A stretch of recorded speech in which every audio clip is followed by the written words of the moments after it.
ওর কথা আর বলো না। আমার ছেলে হয়ে কি করে যেমন শ্রমিক দরদি তৈরি হলো, কোম্পানির উন্নতির চিন্তা না করে ওর একমাত্র চিন্তা শ্রমিকদের কি করে উন্নতি হবে। একটা অপদার্থ। সাত সকালে আমার প্রশংসা করছো, কি ব্যাপার? হবু জামাইকে চুরি বিদ্যা শেখাচ্ছ বাবা? শেখাও শেখাও। বিলেত করে ছেলে চুরিটা বোধ তোমার চেয়েও ভালো করতে পারে। কে পারবে তো? এত সকালে আবার কোথায় বেরোচ্ছিস?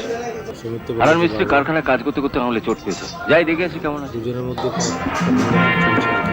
ওকে ক্ষতিপূরণ দেওয়া হবে এমন কথা দিয়ে আসিস না। তোর জন্য তো লাভের গুড় সব পিঁপড়ে খাচ্ছে। গুড়ের বস্তার উপর এইটুকুন একটা পিঁপড়ে দেখলে এমন ভাবে তুমি আটকে ওঠো যেন পিঁপড়েটা তোমার সব গুড় খেয়ে পালা। পিঁপড়ের পেট তো এইটুকু, সে কত গুড় খাবে? শোনো ওর কথা শোনো।